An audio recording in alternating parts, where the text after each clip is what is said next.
And welcome everyone to the leadership webinar, How to Become an Empowered Engineer, presented by Simplilearn and our partner Hacker Earth. Your host today will be Anand Naranyan, Chief Product Officer at Simplilearn, and his guest today is Avital Arora, Vice President of Engineering at Salesforce. A bit more about her in a moment, and first a few notes on how to participate in the webinar. In the controls at the bottom of your screen, the speech bubble calls up the chat window. You'll be able to enter a comment for the panelists in the text window there. Please make sure it goes to the panelists. And remember to hit send. And one of us will try to respond during the presentation. For questions for Avital for the Q&A at the end of the session, use the question mark button for the Q&A function. And you can then enter your question into the text box, hit send, and we will log those and make sure that we get to as many as possible at the end of the session.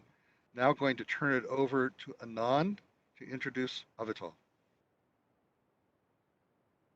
Thank you, Stuart. Really appreciate it. Hello, folks. I think we've got a pretty good set of folks all over the world, and welcome to this forum. I'm pretty sure you're as excited as I am. I am really thrilled to welcome Avital. And, Avital is just such an amazing character. I mean, someone who's done every facet of engineering and has a very deep expertise on this subject. And just to give you a sense, right, in the engineering world, someone who's done application development, storage, server systems, SaaS, PaaS, IaaS, you rarely find these kind of leaders, right? And so Avital is one of those that's actually transcended all those topics and domains. She's been on both sides of acquisitions, once, LSI being acquired by NetApp, and then the other side being actually, responsible for integrating parts of, companies into Salesforce. And she scaled companies from as small as 18, engineering teams as small as 18, all the way to 200, and then has had to transform mature organizations of 200 plus. She's currently the VP of Engineering at Salesforce and leads the development of several Sales Cloud products, including high velocity sales and newly announced Salesforce meetings. Good time to be launching that product, by the way, Avital. And, Avital is most passionate about building strong teams to deliver absolutely A-plus products. So Avital, welcome to this forum, and I'm really looking forward to speaking with you today. Thank you for having me. I'm thrilled to be here. Wonderful. And let me just set this up a little bit. And first of all, welcome to the folks who are also here from YouTube. I think we have multiple channels of folks who are actually watching this and hopefully participating with us as well. If you have questions, please send it to the Q&A section. I can't promise that I will send every single question to Avital because we got a short time with Avital, and we'll try to make sure we use the time really well. But let me set this up a little bit, right? We're in unprecedented times, and I don't have to tell you what I'm talking about. Collaboration's become the most important part of our life. And in that context, driving outcomes and being empowered in what you do becomes ever so important. And so one thing that we're going to talk about is a very important topic, which is empowered engineers. And in the context of collaboration, getting results, it's one of the most important topics in engineering today, right? So today we're going to cover what does it mean to be an empowered engineer? How does an empowered engineer feel? And if you're in engineering already or you're planning to have a career there, what can you do to actually become an empowered engineer? And Avital, I'm really looking forward to understanding more from you in terms of how we're going to do this and what you think about this topic. But before we start, we're going to start with a little bit of a poll. And audience, I'm hoping that you guys are going to participate in a very serious way. You should be able to see the questions right now. Please answer honestly and pick the ones that you feel most describes your organization today, and because it's really contextual to the discussion we're going to have. So looking forward to your answers. All right, Stuart, you got to tell us when we're ready to look at the results. Okay, we're going to let the poll run for about another minute. Okay. Reminder that everybody is allowed to choose as many answers of the 6 as they wish, all that apply. And also remember to hit enter after you've put in your choices. Stuart, Avital, I'm really curious to see how many folks are going to select all of them. Well, right now, I'm at the beach, so I'm going to select none of them. I would say that this is something I've seen in every single engineering org I've been part of. So I think, please don't be shy, folks. If you see some of these smells in your org, nothing wrong with that. I think it's a pretty common story everywhere. Okay. All right, Stuart, do you want to share the answers? I think we should get going.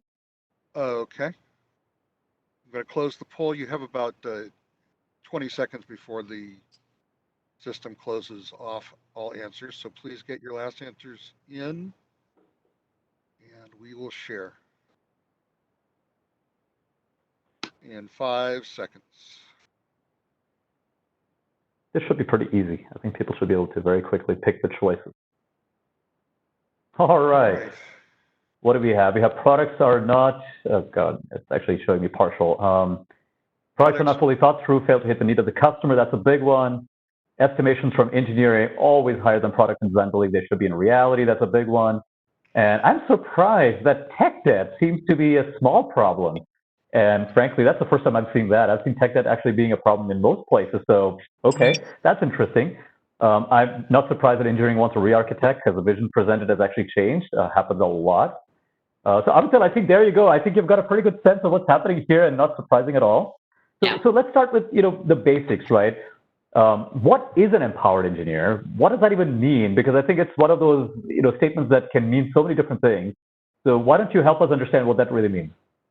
And I think, Anand, you hit the nail on the head. It can mean so many different things. And, we don't want to try and make a definition that's just one thing.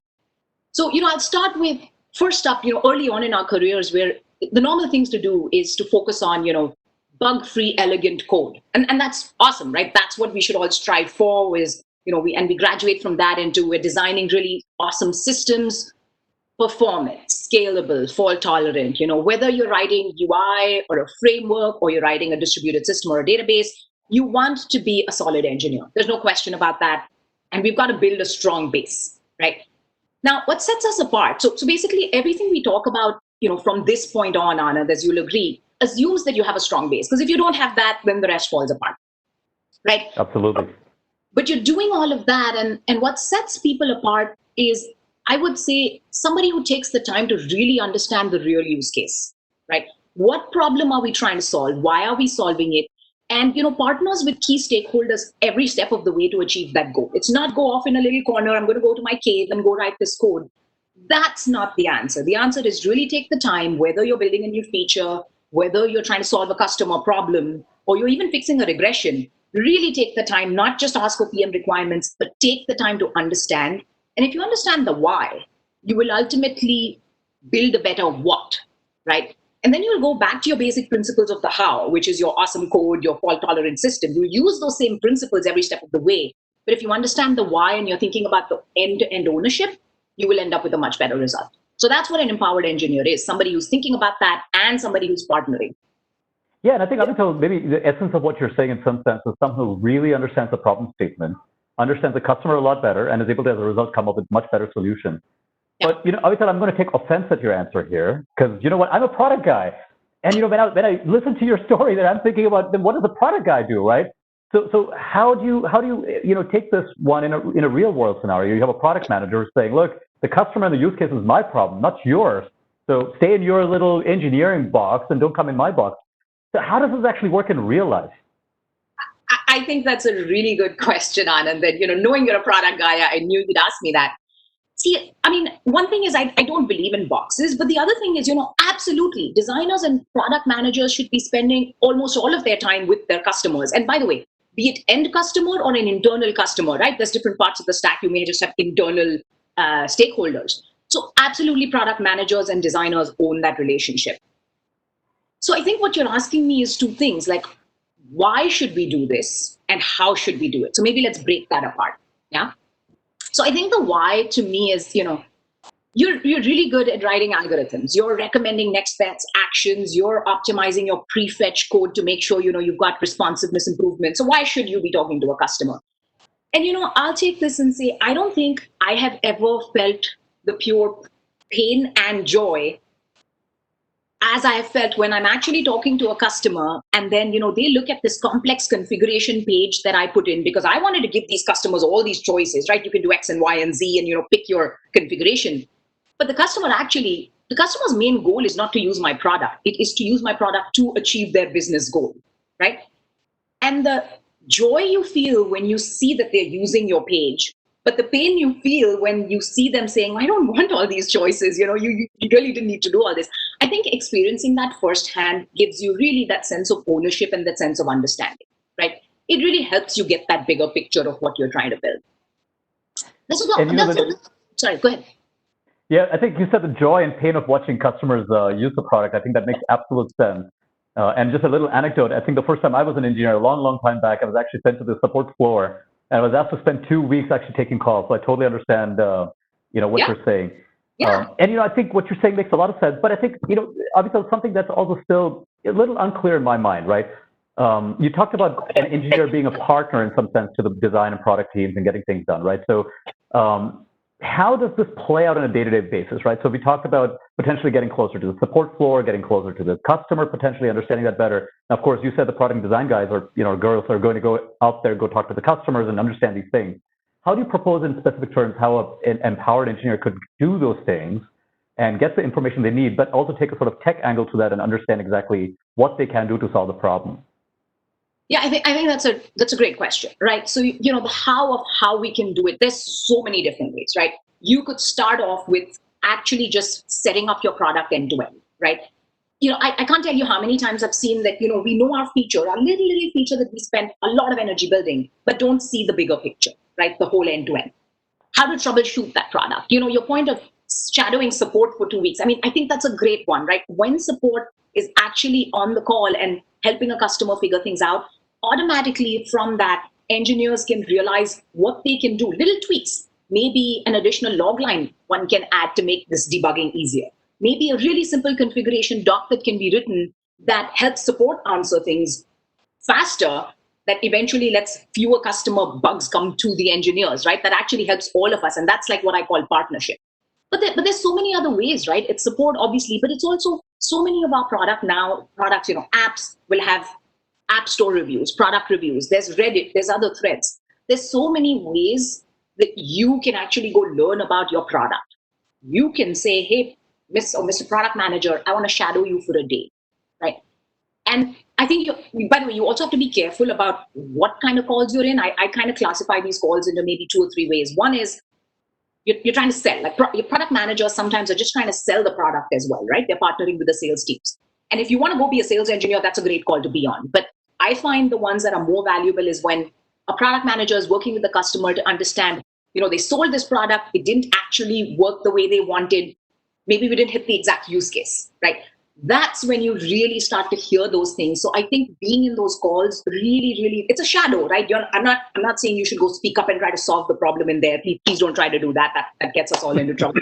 But really, understand that use case. I think there's so many ways you can do that. Understood.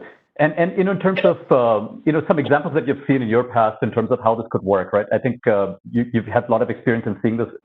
Maybe a couple of examples for this crowd would be pretty helpful, I think. That's totally fair. So let's real life example, right? Alex, awesome engineer, writes amazing code. We've got hack day. He has an idea. He creates a POC for thing. He hacks, demos it, works great, right? We have Rebecca on the other hand, similar, really good engineer. She has an idea. She takes the time to, say, bring her PM. She talks to her PM and her designer and says, yeah, I have this idea. They do a little bit of brainstorming.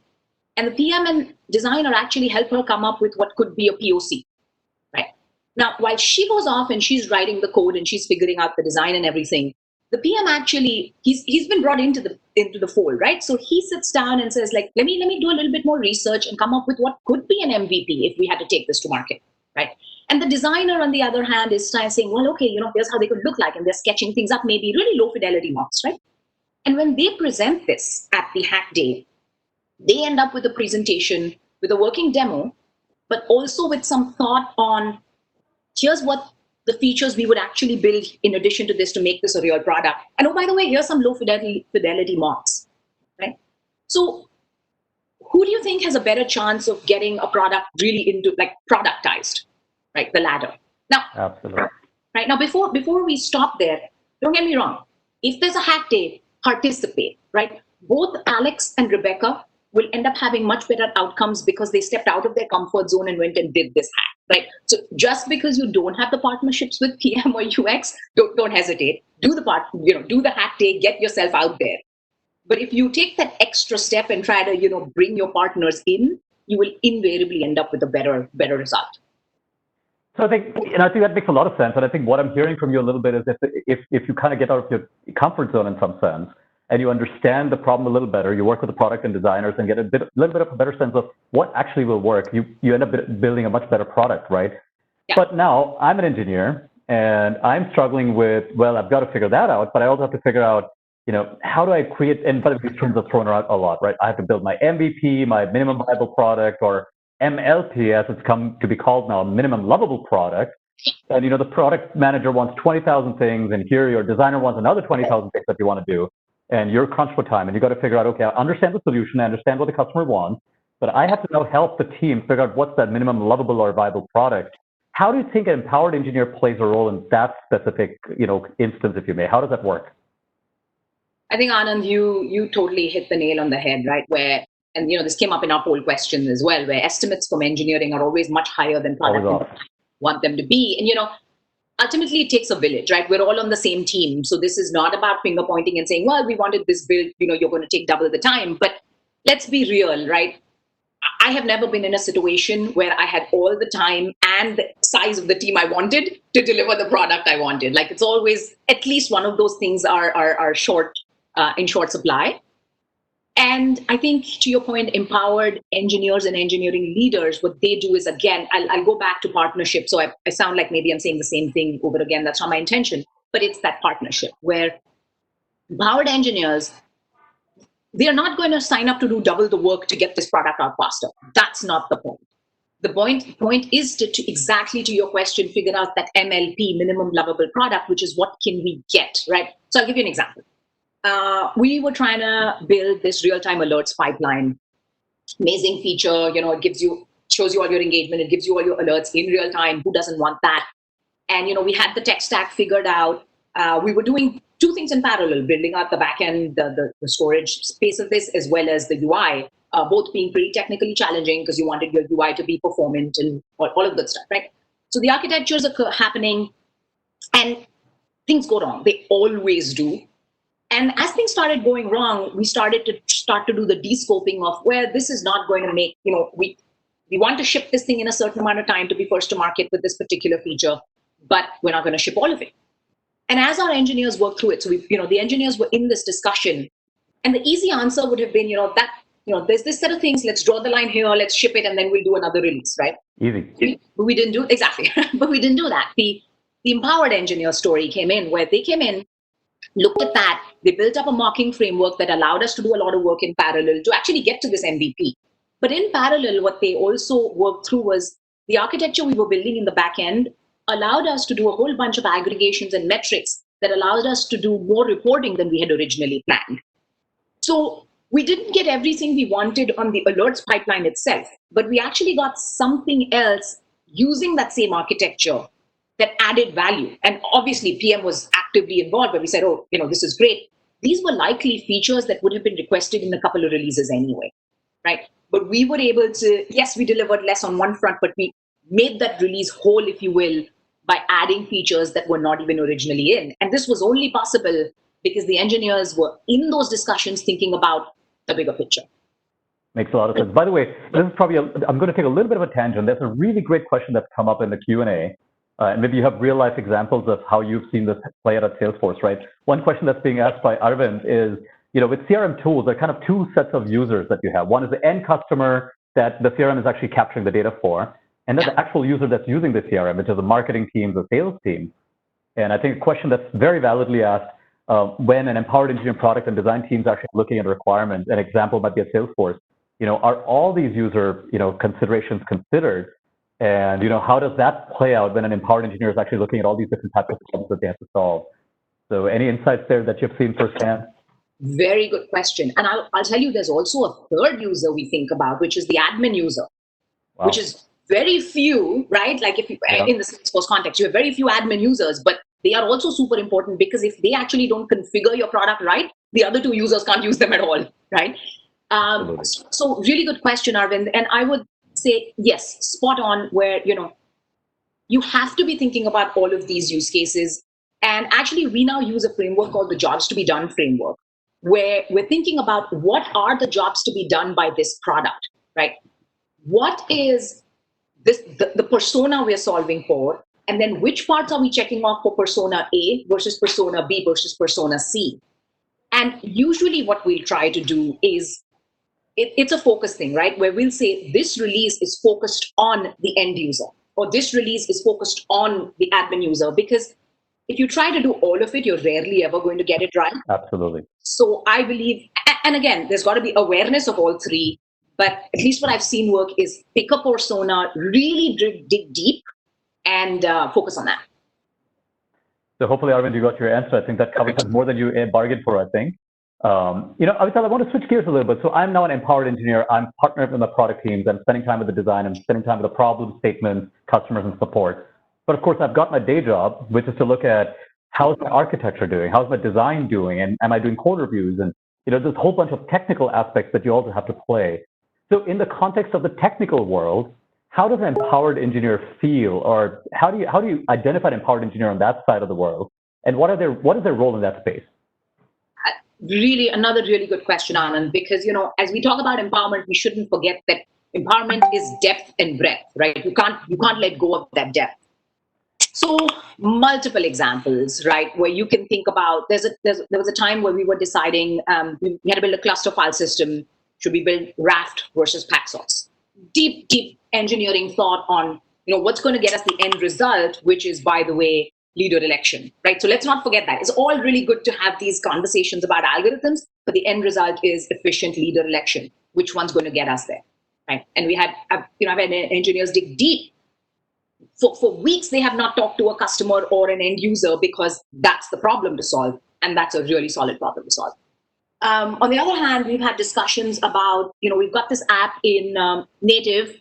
We're thinking of building something on top of it on React Native. Is that the way to go? And I would say that's the conversation with PM, because that's, back to the question we had where engineering wants to re-architect because the vision presented a few months ago has changed. I'm reading verbatim from questions, which is what happens, right? We built this in native because we thought X, Y, Z. Now, and this is where the empowered engineer says, it's not just about the technical advantages. Obviously, we know the advantage of React Native is it is cross-platform. But where do we want to be 2 years from now? Which one then helps address that issue, right? You can go deep in the stack, right? Where you say, so we had these engineers, we were building an operating system for Flash as primary storage, and we had to build dedupe in, right? And we had the overall system requirements. We knew, what IOPS we wanted, what latency we wanted, what error margins we had. But this dedupe code, deep in the stack, so there was no UI, no interface, no specific requirements for that. And we had engineers who partnered up. They could have said, Mr. Architect, tell me what my specific substack, what my performance constraints have to be. But they didn't, right? They actually sort of stepped up, they broke it down, and I'll say they punched above their weight, where this was not expected of them, but they broke it down and said, here's my constraints, because if I don't achieve this in my dedupe stack, then the entire stack will not achieve the certain set of performance requirements, right? By doing that, they earned a seat at the table, right? The table that decisions were being made on.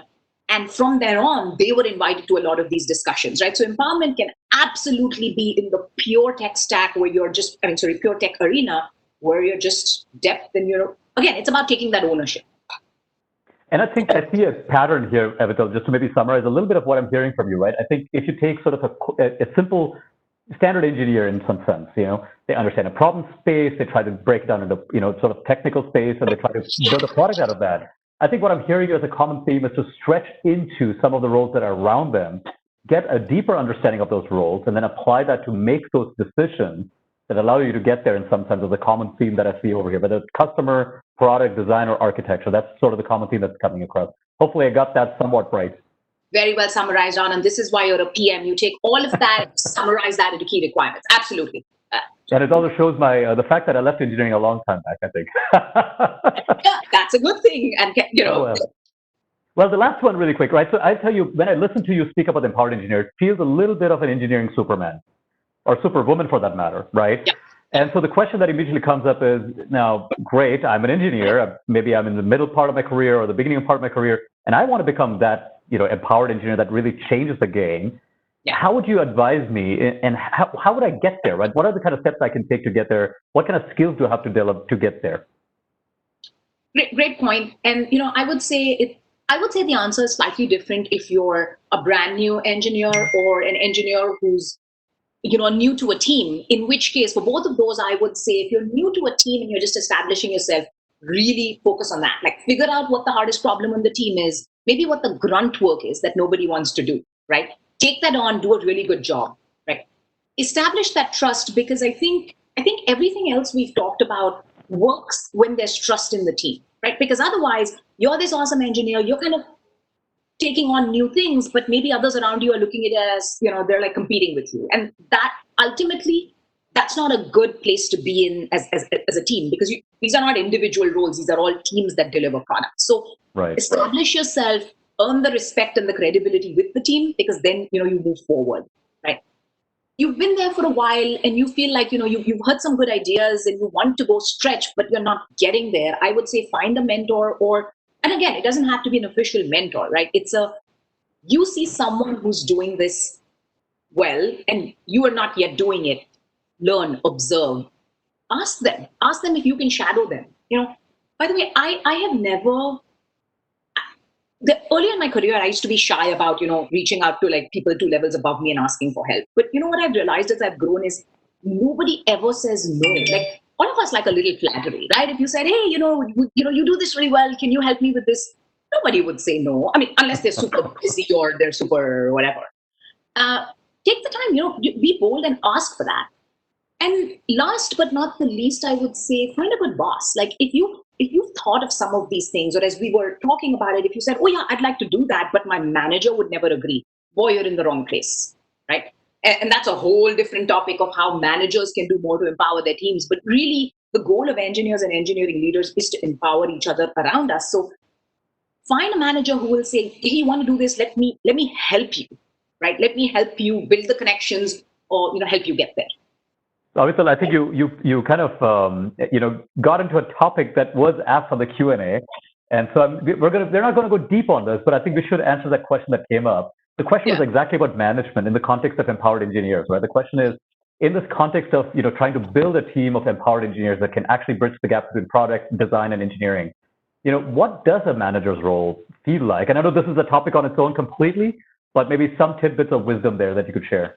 No, I think it's a really spot on question, because unless you have a management team that is open to and willing to and is actually empowered themselves and willing to empower, none of this can work, right? Because if your manager tells you, hey, you go back into your box, right, then how can you stretch, right? So I would say for engineers, if you are seeing that, change jobs. I mean, I have no better advice, but find something else. But if you're in a leadership position, either as a senior, as an architect or a senior engineer or a manager, find ways, right, to do this. You have to, as a leader, build those relationships in your peer set for you to enable people who work with you. Like it'll be very hard for you to tell an engineer, hey, go talk to this engineer from another team, if you can't do that yourself, right? So I would argue that all of the things we've talked about in the last 25, 30 minutes apply to engineering leaders, which is create that culture, do it yourself, and then be that role model so that people can follow, you can be that model that people can emulate. So in other words, lead from the front, show them how it's done, and allow them to actually take that extra step and go outside the comfort zone in a lot of ways. That's the takeaway. Absolutely. Like I end up partnering a lot with my PM and UX and marketing folks. There are times where, if you look at a meeting invite where I'll be like, I really don't need to be in this meeting, but sometimes you have to take the time to be in the meeting and listen, right? Don't be the one necessarily talking all the time, but listen and learn. And again, earn your seat at that table in that cross-functional team. And actually, there's another great question. Sorry, Avital, I think the questions today are really, really very deep and very good ones. The question from Reza is, you talked about managers. Now, the question of the manager in the context of an empowered engineer, is it more being a manager or more of a, and I think it's a little bit of a plug, but is it a coach and facilitator, or is it more, I'm going to show you the ropes, or what kind of style do you think this manager has to play? I think this manager has to be a coach, but the manager also has to, I feel like in general management, you have to have different styles for different people on your team, right? If somebody wants depth and you are trying to get them to do breadth, it's not going to work because their aim is different. So I think each manager has to meet each team member where they are, find out where they want to go, and then build that path, right? So if I am the engineer who wants depth, then my manager has to find ways to empower me to get there. If I'm an engineer who wants to talk to support, then my manager has to find ways to create those connections. So I think the manager has to be extremely open and has to be empowered themselves. I mean, again, that goes without saying. Now, related to this, I think Jitesh has a great question, which, by the way, I struggle with in my career as well. So I think this question really resonates with me. You know, when you talk about an empowered engineer, it's someone who teams really well, who participates, who's helping other people succeed as well in a lot of ways. And, you know, early on in my career, I struggled with this. When you're a great team player, how do you actually compete, right? Because the idea is, it's another way to look at the workplace is it's a rat race and everybody's fighting for that next position. So the question is, in the context of an empowered team player, you know, how does competition play into that, and how should you think about that? So I'll tell you, as a manager, right, when I have to look at my team and say who's ready for that next promotion and who's ready for the next role or, you know, the opportunity, who's ready for that big bonus, let me be honest, right? I am looking at people who are multipliers. That's the word, you know, I like to use best, which is, if you are a lone ranger and you will get something done, that's great. I value you tremendously, no question about it. But ultimately, unless I want to build only 1 or 2 features where I can hire 2 people like you and, you know, give you feature 1, give you feature 2, and I'm done. Most places are not like that. Most places, you know, you want to grow.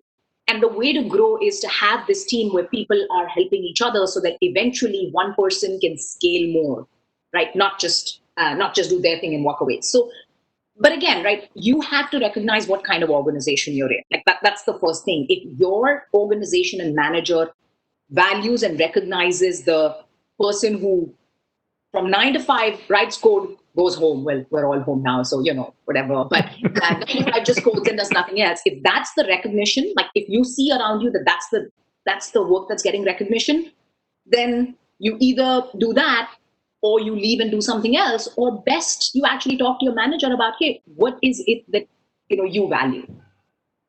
Long story short, have the open conversation with your manager about what they're looking for, they value, and observe what's getting recognized, and then decide whether that's a place for you, whether you can mold that a little bit, and or sometimes not. Absolutely. And by the way, we are kind of in the final stage, so we will take some questions. So Siraj, I think I'm going to take your question, and I'll let Avital answer. And I have some views on that as well, so I'll be adding some thoughts on top of what Avital is going to say. But the question he's asking is, you know, in some sense, processes have evolved over the last 10, 15 years to become exactly sort of that forum where people can learn these kind of partnership capabilities. And what comes to mind is Agile and Scrum, right, which is sort of built from the ground up to create that kind of partnership model. So the question Siraj asks is, hey, doesn't Scrum really solve this problem? So can I just start manage with the process? And of course, I'm paraphrasing what he's saying, but you know, that's the question on the table. So what do you think? You know, really good point. And, you know, I can give you multiple examples where actually Scrum did solve the problem, where an engineer was solving a customer case. They said, hey, you know, this is one point, I can fix it. But, oh, by the way, I think that if I add this debug, you know, I create this document that will help us debug, yeah, it'll be 2 more points of work since we're in the, you know, Scrum and measuring it. But does that make sense? Partnered with the PM, got the doc done, actually made it a customer-facing doc, right? Yeah. So did that through the process. Absolutely. So I think the question is spot on. Can we not use the process? Yes. I would argue, though, that you have to use the process, but sometimes the process is not going to tell you what to do. Sometimes it's obvious. In a case like this person went above and beyond, but they had the forum to do it, right? Don't limit yourself with that process. The process may not actually give you the opportunity to go shadow support or get in a customer call. So that is where you do have to do a little bit of your own interest and your own sort of reach out of what's that additional thing that I want to do. And Avital, I think it's my turn to say you absolutely nailed that question, right? So I think just to add to that, I'll give it from a product perspective. I think, Siraj, great question. And I think, you know, it's easy to think the process is going to solve the problem that you have, right? I think I would absolutely double down what Avital says, right? To me, Scrum or Agile is a process that brings all the team players together and allows them to get a forum to actually solve problems. But it doesn't allow you to get the context you need, which I think is what Avital is talking about, going to a support floor and understanding exactly what challenges the customers are having, looking at data that's happening on how people are actually using the web page you just designed, right? So these are things, unfortunately, you'll have to do separately from an Agile, Scrum, daily planning or sprint planning meeting, right? So there's a very different angle to that, and I completely agree with what Avital said. So nothing more to add, unfortunately, there. No, but you did actually, Anand. What you said was spot on with that forum that creates, So in my early days where we did all waterfall, I'll admit we didn't have those forums where I partnered easily with product and UX because we met, at the beginning of the planning phase and then at the end, right? Yeah. Versus now, actually, I do think this process allows so much more of that interaction. You have that constant interaction. So you don't have to feel like, oh my gosh, I have to reach out to my PM. They're right there, right? So actually, it does encourage it a lot more than it did 20 years ago. By the way, Suraj, something for you to know and for the larger audience to know. Avital was actually one of the Agile Steering Committee members a long time back, and we were both on that committee. So you asked an expert a question that she can answer really well. So thank you for that question. It's a really nice plug for an expert who knows everything about that space. Wonderful. Not everything. All right, so you're right. We did do a lot of work on that front for sure. Yeah. We did some really good work at the time. Yes, absolutely. By the way, I see people from Nigeria. Welcome. We're done with sort of what I consider sort of the discussion and so on and so forth. If there are questions that you have for Avital, happy to take them. Of course, please keep it to point. I will pick the questions that are on this topic, right? We're not going to talk about COVID or world hunger. I'm sorry. It's about the empowered engineer today. So if there are questions, we're happy to take them. If not, we'll go into a survey. All right, great question that's being asked here. What would be the boundaries of empowerment? Because an engineer can, and I'll give you a specific example of this. So I think Akhil is asking a great question. I remember once that I was in a pricing meeting, right? And I was a product manager at the time. And we had a release date which was 3 days away. And my engineering director decided I'm going to be in the meeting as well. Because you know what? I don't care about pricing, but I got a release in 3 days. And he literally derailed the entire pricing discussion, which means our date just got shifted out, right? So there are sort of these boundaries somewhere of empowerment. And I think it's an amazing question. What are the limits, if any? Anand, you answered it, right? I think this engineering director should have gone into the meeting so that he or she could understand the pricing process. And that's empowerment where, I know my product and I'm going to go to understand. But to be in the meeting and derail it, that's a negative. That actually hurt him or whoever and their team more than they had anticipated, right? So I would say the empowerment is great. For what I've tried to do is for all of the meetings where I am not the main presenter or the decision maker, I try to be in listen mode, where it's all about listening, learning, absorbing, creating that bigger picture in my own head. And I may have a lot of opinions, and I do, by the way, I'm a very opinionated person, but I will try very hard to bring those questions offline to my PM or UX or whoever, right? And so maybe in that case, I may have slowed myself down a little bit, and that's okay because I'm not the expert, right? It's like saying if we went into a meeting where we were trying to decide between Raft and Paxos, and the UX person or the PM decided, well, you should do Raft because, I read this one paper and said that was better. I'd be like, no, that's not your decision to make, right? So similarly, empowerment is not always about doing. It is actually about taking the time to understand. And you should first take the time to do that. And then if you have strong opinions, go do that. So, get that heard in an offline place where it's a place where you can actually have a discussion rather than derail big meetings. So thank you. Great question. Yeah, and I think, again, one big insight that I'm getting out of the conversation that we're having here, in some sense, an empowered engineer will know what their core area of ownership is, and they're the primary there, and they're making decisions there. And then they know the peripheral side where they're trying to understand they're more the secondary, and they know exactly what role to play in both those forums is what I'm taking out of your discussion there. So it makes total sense. Yeah. And, I would also say that I think in meetings like this, so let's say we have this person who has strong opinions. I think the leader of that meeting should feel very comfortable saying, respect your opinion. Let's discuss this offline. Let's not derail that meeting, right? So I think it's okay for somebody to be feeling empowered and to go in and try to present their point of view. It is also okay for somebody else in that meeting to be empowered to say, let's not derail this meeting. A nice way to say stop. I like it. With that question, let's do a little bit of a poll. And I think, Stuart, if you don't mind, let's put the poll up there. I think the question that we're going to ask you is, on a scale of 1 to 5, how would you look at, the level of empowerment in your organization? And this I'm really curious to see, because I actually don't have a guess as to how this is going to pan out. I think this I would be surprised if we have a lot of 5s and 4s here. But, well, we'll see how surprised we would be here. I would hope that, we have more 3s and 4s than not, just because I feel like people, overall people feel more, oh, it's okay to speak up.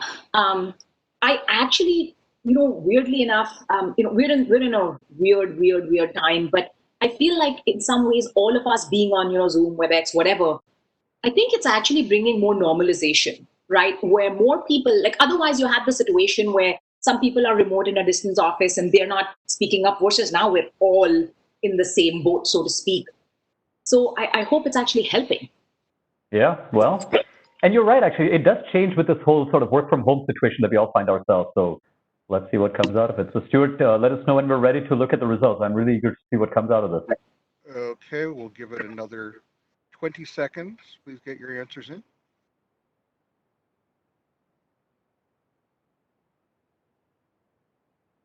And you have about 10 seconds to hit enter.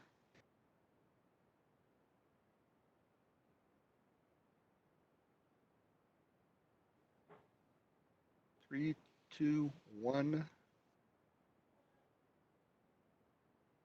Not bad. We actually have a majority sitting in the 3s, followed by 4s. Actually, Avital, I think exactly what you were hoping to see is what we're seeing there.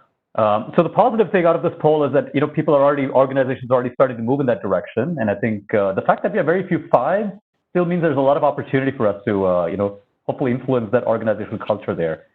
Avital, Yeah. we're about to wind up. Any final thoughts for our audience? Any final takeaways, summaries of what you think they should take away from this if they want to get to that level 5? I think I think reaching out and asking for that, right? Being very clear about one thing that I want to do different, one thing that I want to learn, or one thing that I want to get better at. Creating that space for yourself is important, because managers are not going to say, well, hey, Abital, you want to do this. It's my job to empower myself. So I would say definitely do that. But I do want to end with, these are crazy times we live in. I look at people's posts and tweets and stuff where like, oh, I learned this new skill, I did this new thing. And sometimes I'm like, I'm barely surviving, right? So I think, I'll completely turn the tone of this and say, at this time, I think it's okay for, to just survive, because we will get through this. And it's okay to not learn a new skill. It's okay to not be stretching, and it's okay to survive. We are in a pandemic, something we've never seen before. So I hope we all stay safe and healthy and get out of this in shape. Avital, thank you so much. I hope I hope the audience enjoyed it as much as I did in this conversation. Some deep insights here that I think I can take back to my engineering teams and actually hopefully, teach them, and hopefully, we learn something out of this as well. I want to thank the audience as well. You've been great. Some really amazing questions that came up here and really made this, discussion a lot more richer than it was. Thank you, Avital. Thank you, audience. Stuart, back to you. Right, and thank you, Anand, and thank you, Avital. We want to also thank our partner, Hacker Earth, who helped promote and sponsor today's webinar. Hacker Earth is a global company that helps large enterprises evaluate developers based on skills, not just qualifications. Hacker Earth is also a leading facilitator of online hackathons. And you can find out more about them at www.hackerearth.com. We'd like to invite everyone to join our next webinar on October 1st, 1 week from today.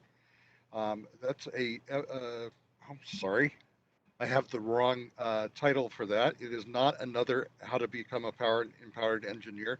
It is in fact about the use of data and analytics in IT service management. Apologize for that mix up, but it will be with Amal Mahamuni of IBM India, and he has a lot of wonderful things to talk about in terms of applications of AI, not just IT service management, but in general.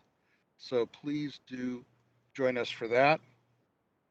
And that concludes today's webinar. Please connect with us on our social media channels, Facebook, Twitter, LinkedIn, and we hope to see you at our future webinars.